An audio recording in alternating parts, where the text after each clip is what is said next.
यदि किसी लड़की के वैक्स या प्यूबर्टी एज हो जाने के बाद में भी अगर उनमें मेंस्ट्रुएशन स्टार्ट नहीं होते हैं, प्यूबर्टी आने के बाद भी, या कभी कभी ऐसा होता है कि एक बार मेंसेस आ जाते हैं उसके बाद सेकेंड टाइम मेंसेस जो है नहीं आते हैं या मेंस्ट्रुएशन जो है वो बंद हो जाते हैं, तो इसे हम डिलेड मेंस्ट्रुएशन कहते हैं। तो आज की इस वीडियो में हम डिलेड मेंस्ट्रुएशन के बारे में ही जानने वाले हैं और उसकी कुछ होम्योपैथी मेडिसिन के बारे में जानने वाले हैं। तो मैं हूं डॉक्टर दीप्ति और आपका मेरे इस यूट्यूब चैनल पे बहुत बहुत स्वागत है। और इस वीडियो को समझने के लिए लास्ट तक इस वीडियो को जरूर देखिए। तो चलिए शुरू करते हैं। मेंसेस, मेंस्ट्रुएशन, मासिक धर्म, रजस्राव, ऋतुस्राव, माहवारी का होना, मासिक धर्म का होना, ऋतु धर्म का होना, ये सारे ही शब्द एक ही है और इसके ही पर्यायवाची होते हैं। हमारे देश में प्रायतः 12 से तो 13 साल की उम्र की जो लड़कियां होती हैं उनमें मेंस्ट्रुएशंस जो है वो स्टार्ट हो जाते हैं और या शुरू हो जाते हैं और लगभग 40 से 50 की उम्र तक वो बंद भी हो जाते हैं। एक स्वस्थ महिला को हर 28वें महीने के जो 28वां दिन होता है उसमें मेंस्ट्रुएशन होना ही चाहिए और सामान्यतः जो मेंस्ट्रुएशन होते हैं वो 4 से 5 या 6 दिन तक सामान्यतः होते हैं और इसका जो नॉर्मल जो कलर होता है वो ब्राइट रेड कलर का होता है, जो कि एक नॉर्मल फिनोमिना होता है। मेंस्ट्रुएशन के समय यदि आपको बहुत ज्यादा कष्ट होता है तो ये एक तरीके से नॉर्मल होता है। थोड़ा बहुत मेंस्ट्रुएशन में पेन होते हैं, लेकिन असामान्य पेन हो रहा है, बहुत ज्यादा असहनीय पेन हो रहा है, तो फिर वहां पर ये एक बीमारी का लक्षण माना जाता है। साथ ही साथ मेंस्ट्रुएशंस का बहुत ज्यादा जल्दी आ जाना या मेंस्ट्रुएशन का बहुत लेट होना, अधिक दिनों तक चलना या बहुत ज्यादा स्राव होना, बहुत ज्यादा पेन के साथ में होना, बहुत ज्यादा मात्रा में कंसिस्टेंसी जो है उसकी बहुत ज्यादा क्लॉट होना या गाढ़ा होना, बहुत ज्यादा पतला होना, या अगर उसमें रंग जो है उसमें बदलाव है तो ये किसी न किसी गड़बड़ी का लक्षण हो सकता है। स्त्रियों में 80% जो रोग होते हैं वो प्राय मेंस्ट्रुएशन में किसी तरीके की गड़बड़ी के कारण ही होते हैं। तो जब भी कभी इरेगुलर मेंस्ट्रुएशंस हो रहे हैं या ठीक तरीके से नहीं हो रहे हैं तो फिर वहां पर आपको ध्यान देना चाहिए, क्योंकि मासिक धर्म में किसी तरीके की गड़बड़ी हो जाने की वजह से आपको वहां पर इनफर्टिलिटी या मिसकैरेज जैसी प्रॉब्लम को आगे जाके उसका सामना करना पड़ जाता है। जैसा कि हम इस वीडियो में जानने वाले हैं डिलेड मेंस्ट्रुएशंस के बारे में, जो कि मैंने आपको पहले ही बताया कि किसी भी फीमेल्स में अगर प्यूबर्टी की एज तक भी अगर मेंस्ट्रुएशंस नहीं स्टार्ट हो रहे हैं या प्रथम पीरियड आने के बाद सेकेंड टाइम जो है मेंस्ट्रुएशंस में बहुत ज्यादा डिले हो रहा है, मेंस्ट्रुएशंस नहीं आ रहा है, तो उसे ही हम डिले मेंस्ट्रुएशंस कहते हैं या प्रथम पीरियड में विलंब की संज्ञा भी उसे दी गई है। और इसमें किसी तरीके की अगर बहुत नर्वस वीकनेस है या बहुत ज्यादा वीकनेस है या बहुत दिनों तक किसी बीमारी की वजह से अगर ब्लड में कमी है, खून की कमी की वजह से, हीमोग्लोबिन में कमी की वजह से या कोई भी अदर कॉजेस की वजह से कॉज हो सकते हैं जिसकी वजह से डिलेड मेंस्ट्रुएशंस हो रहे हैं, जिसके कारण बहुत ज्यादा हेवीनेस लगता है, सिर में दर्द बना रहता है, सांस लेने में भी कभी कभी कठिनाई होती है, छाती का धड़कना, क्योंकि अगर खून की कमी है तो आपको सांस लेने के साथ सांस लेने में कष्ट तो होगा ही, साथ में दिल की धड़कनें भी काफी ज्यादा तेज होती हुई नजर आती है, वीकनेस होती है, तो साथ में कमर दर्द होना, काफी ज्यादा लोअर बैक पेन होता है, पैरों में भी बहुत ज्यादा दर्द होता है, साथ ही साथ मल द्वार से अगर रक्तस्राव निकल रहा है, कभी कभी ऐसा होता है कि मेंस्ट्रुएशंस नहीं होते हैं तो या तो नोज के थ्रू या किसी और आउटलेट के थ्रू वो ब्लड बाहर निकलने की कोशिश करता है। पेट का जो निचला हिस्सा होता है वहां पर भी काफी ज्यादा दर्द होता है। इस तरीके से काफी ज्यादा लक्षण जो है फीमेल्स में देखने को मिल सकते हैं डिलेड मेंस्ट्रुएशंस के दौरान। तो अगर डिलेड मेंस्ट्रुएशंस है तो सबसे पहले हम देखते हैं कि हमें कौन कौन सी होम्योपैथी मेडिसिन का उपयोग करना चाहिए। तो सबसे पहले होम्योपैथी मेडिसिन जो कि हम ज्यादातर फीमेल्स में देते हैं, पल्सेटिला, और इसे 30 पावर में देना उचित होता है।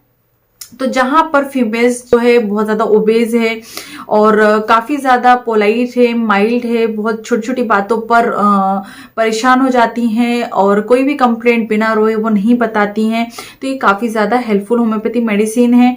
अगर मेंस्ट्रुएशन में किसी तरीके की गड़बड़ी है, साथ में पेट में बहुत ज्यादा दर्द बना रहता है, पीठ में, कमर में दर्द रहता है, सिर दर्द रहता है, दिल की धड़कनें काफी ज्यादा तेज होती है, उनके पैरों में काफी ज्यादा हेवीनेस होती है, सांस में भारीपन होता है, है या रक्त की कमी की वजह से अगर मेंस्ट्रुएशंस नहीं हो रहे हैं तो पल्सेटिला डेफिनेटली काफी अच्छी होम्योपैथिक मेडिसिन है।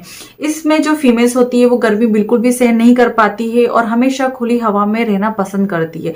तो इस तरीके के लक्षणों के आधार पे आप पल्सेटिला दे सकते हैं। 30 पावर की 2 बूंद डायरेक्ट टंग पे दिन में 3 बार देना चाहिए। कभी भी मेंस्ट्रुएशंस के दौरान या मेंस्ट्रुएशन शुरू होने के 2-3 दिन पहले या मेंस्ट्रुएशंस के दौरान आपको कोई भी मेडिसिन को नहीं लेना चाहिए। तो जब भी कभी आपके मेंसेस चल रहे होते हैं तो वहां पर आपको मेडिसिन को रोक देना चाहिए। अगली जो होम्योपैथी मेडिसिन है वो है सीपिया और इसे भी आपको 30 पावर में देना है। अगर बहुत पतली दुबली लड़की है और बहुत ज्यादा लेट हो रहा है, डिले हो रहा है और बहुत ज्यादा इरिटेबल रहती है तो ये सीपिया जो है काफी ज्यादा इंडिकेटेड होम्योपैथिक मेडिसिन होती है। और साथ में जो पल्सेटिला में जो लक्षण थे वो भी इसमें कुछ हद तक होते हैं, लेकिन इसमें वाइट डिस्चार्जेस भी बहुत ज्यादा मात्रा में होता है फीमेल्स में।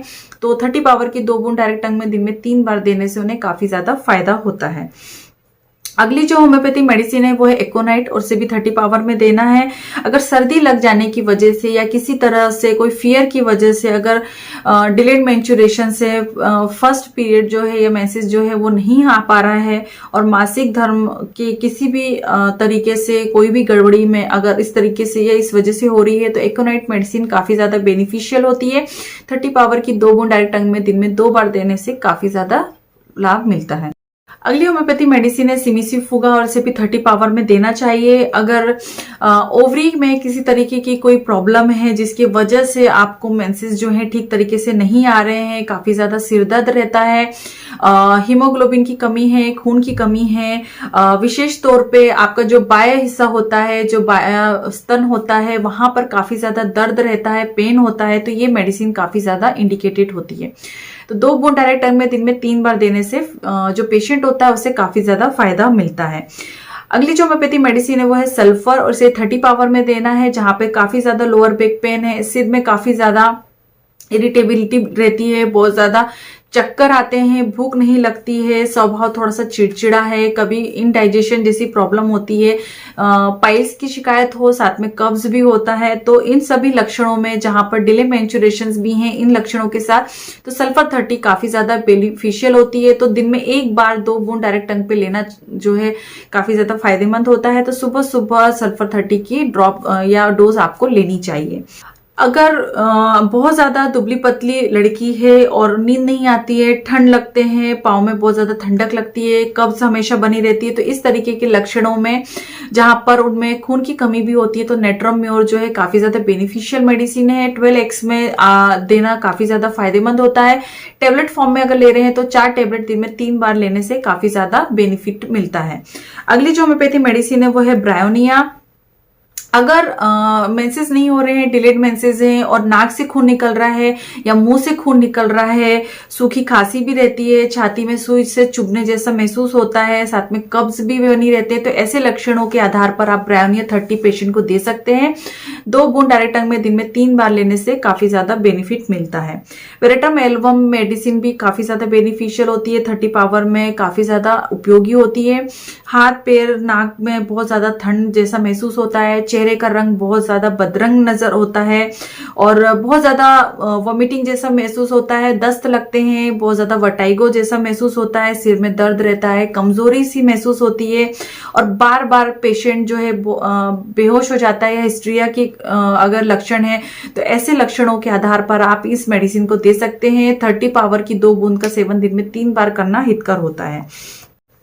तो डिलेड मेंस्ट्रुएशंस के दौरान आप इन मेडिसिन का लक्षणों के आधार पर उपयोग कर सकते हैं। होपफुली ये वीडियो आपके लिए हेल्पफुल होगी और इससे रिलेटेड कोई और क्वेश्चन है तो आप कमेंट सेक्शन में मुझसे पूछ सकते हैं, उसका रिप्लाई मैं जरूर दूंगी। इसके बाद मिलूंगी मैं नेक्स्ट वीडियो में, तब तक के लिए बाय बाय, अपना ध्यान रखें, खुश रहें, धन्यवाद।